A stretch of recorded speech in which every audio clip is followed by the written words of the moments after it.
आपणास माहीत आहे की प्रभू येशूचे शिष्य पौल व सीला बंदीगृहात असताना ते देवाची स्तुती करत असता मोठा भूमिकंप झाला. बंदीशाळेचे पाय डगमगले व त्यांचे दरवाजे उघडले व सर्वांची बंधनं तुटली. किती अद्भुत रीतीने परमेश्वराने त्यांना ह्या संकटातून सोडवले. आजही हे स्तुतीचं सामर्थ्य काम करत आहे. चला तर मग पवित्र शास्त्रात सांगितल्याप्रमाणे आपणही डफ वाजवून व नृत्य करून त्याचे स्तवन करूया. झणझणणाऱ्या झांजा वाजवून त्याचे स्तवन करूया.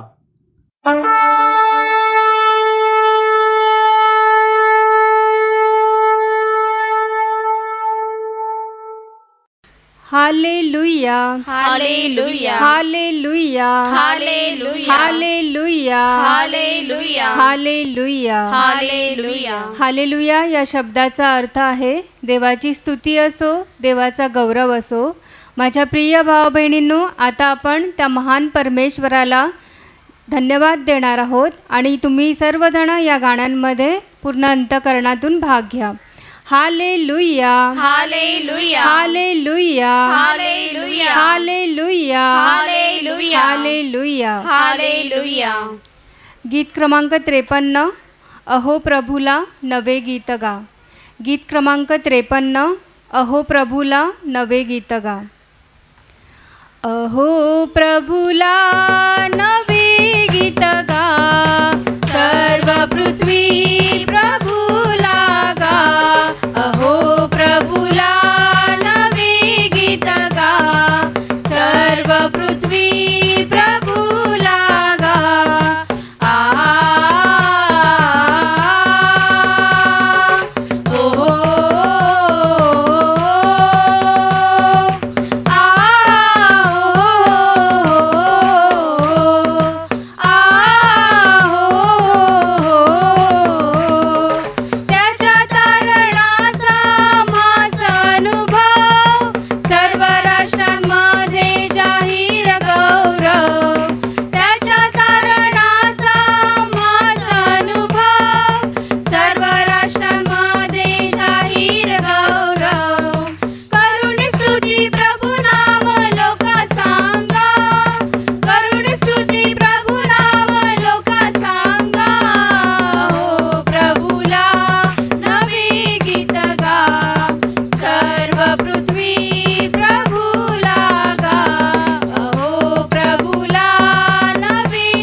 हालेलुया हालेलुया हालेलुया हालेलुया हालेलुया हालेलुया हालेलुया हालेलुया। गीत क्रमांक 28 जब से प्यारा यीशु आया। गीत क्रमांक 28 जब से प्यारा यीशु आया। जब से प्यारा यीशु आया मेरा जीवन बदल बदल गया। जब से मैंने उसे पाया मेरा जीवन बदल बदल गया। जब से प्यारा यीशु आया मेरा जीवन बदल बदल गया। जब से मैंने उसे पाया मेरा जीवन बदल बदल गया। इस जहान की गंदगी से मुझे छुड़ाया जान देकर। इस जहान की गंदगी से मुझे छुड़ाया जान देकर। मेरा दिल मेरा मन मेरी काया, मेरा दिल मेरा मन मेरी काया, मेरा जीवन बदल बदल गया। जब से प्यारा यीशु आया मेरा जीवन बदल बदल गया। जब से मैंने उसे पाया मेरा जीवन बदल बदल गया। रात काली बीत गई है हुआ सवेरा सुबह तारा। रात काली बीत गई है हुआ सवेरा सुबह तारा। इसलिए मैंने यह गीत गाया, इसलिए मैंने यह गीत गाया। मेरा जीवन बदल बदल गया। जब से प्यारा यीशु आया मेरा जीवन बदल बदल गया। जब से मैंने उसे पाया मेरा जीवन बदल बदल गया। जब से प्यारा यीशु आया मेरा जीवन बदल बदल गया। जब से मैंने उसे पाया मेरा जीवन बदल बदल गया। मेरा जीवन बदल बदल गया। मेरा जीवन बदल बदल गया। हालेलुया हालेलुया हालेलुया हालेलुया। धन्यवाद प्रभु यीशु, धन्यवाद प्रभु यीशु, धन्यवाद प्रभु यीशु, धन्यवाद प्रभु यीशु। हालेलुया हालेलुया हालेलुया। हालेलुया। गीत क्रमांक 49 विजय तुतारी फुंकीन मी। गीत क्रमांक 49 विजय तुतारी फुंकीन मी। विजय तुतारी फुंकीन मी, गीत प्रभूचे गाईन मी। विजय तुतारी फुंकीन मी, गीत प्रभूचे गाईन मी। घोडाणिक घोडे स्वार सागरात उलटून दिले। घोडाणिक घोडे स्वार सागरात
हालेलुया हालेलुया हालेलुया हालेलुया हालेलुया. हालेलुया.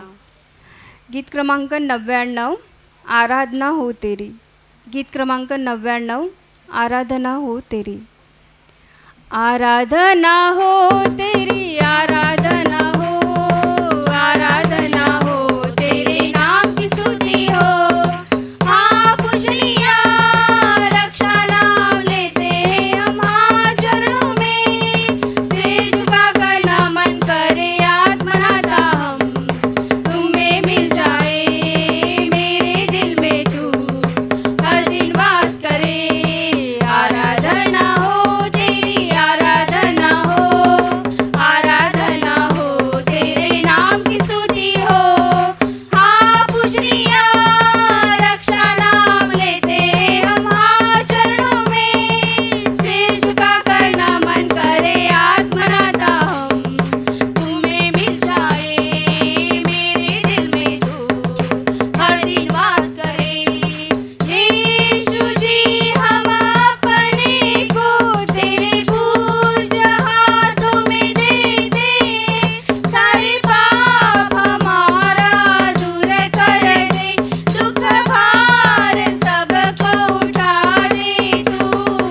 आत्मा में तुम आते ही क्षण आंसू बदल गए आनंद में. आत्मा में तुम आते ही क्षण आंसू बदल गए आनंद में. आराधना हो तेरी आराधना हो तेरे नाम की स्तुति हो. हाँ पूजनिया रक्षा नाम लेते हैं हम हाँ चरणों में. सिर झुकाकर नमन करे आत्मनाता हम.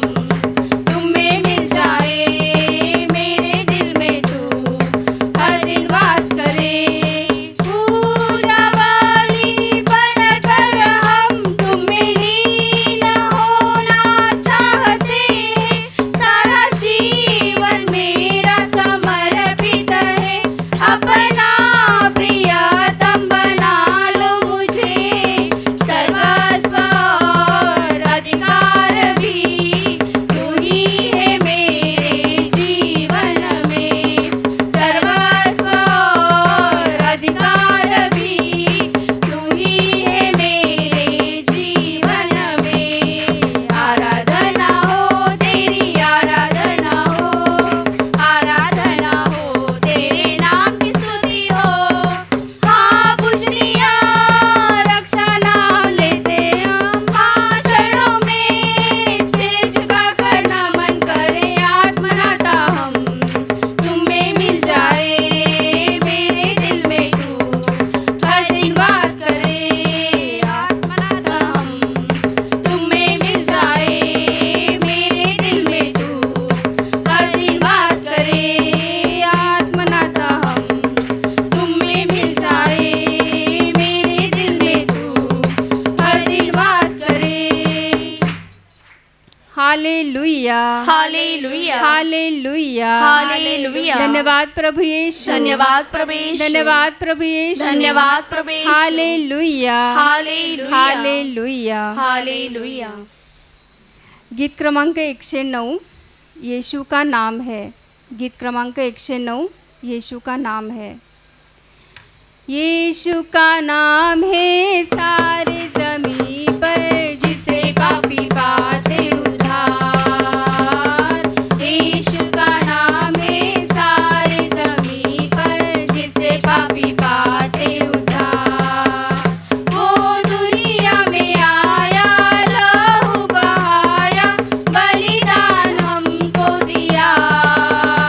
वो दुनिया में आया लहू बहाया बलिदान हम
हालेलुया, हालेलुया, हालेलुया। हालेलुया। धन्यवाद प्रभु यीशु, धन्यवाद प्रभु यीशु, धन्यवाद प्रभु यीशु। धन्यवाद प्रभु यीशु। हालेलुया, हालेलुया, हालेलुया। हालेलुया। गीत क्रमांक 107 आत्मा के आनंद। गीत क्रमांक 107 आत्मा के आनंद। आत्मा के आनंद से दिल मेरा भर दे प्रभु। आत्मा के आनंद से दिल मेरा भर दे प्रभु। ईश्वर की महिमा यहाँ प्रकट हो जाए हमारे बीच। ईश्वर की महिमा यहाँ प्रकट हो जाए हमारे बीच। आत्मा के आनंद से दिल मेरा भर दे प्रभु। आत्मा के आनंद से दिल मेरा भर दे प्रभु। पाप का अंधेरा हर दिल से तेरी ज्योति से मिट जाए। पाप का अंधेरा हर दिल से तेरी ज्योति से मिट जाए। आत्मा के आनंद से दिल मेरा भर दे प्रभु। आत्मा के आनंद से दिल मेरा भर दे प्रभु। जीवन जल बरसा कर तू अच्छी फसल उगा दे प्रभु। जीवन जल बरसा कर तू अच्छी फसल उगा दे प्रभु। आत्मा के आनंद से दिल मेरा भर दे प्रभु। आत्मा के आनंद से दिल मेरा भर दे प्रभु। दिल मेरा भर दे प्रभु। दिल मेरा भर दे प्रभु। हालेलुया, हालेलुया, हालेलुया। हालेलुया। धन्यवाद प्रभु यीशु, धन्यवाद प्रभु यीशु, धन्यवाद प्रभु यीशु। धन्यवाद प्रभु यीशु। हालेलुया, हालेलुया, हालेलुया। हालेलुया। गीत क्रमांक 50 येशू माझा येईल रे। गीत क्रमांक 50 येशू माझा येईल रे। येशू माझा येईल रे, स्वर्ग इथे येईल रे। येशू माझा येईल रे, स्वर्ग इथे येईल रे। हालेलुया, हालेलुया, हालेलुया, हालेलुया, हालेलुया, हालेलुया, हालेलुया, हालेलुया,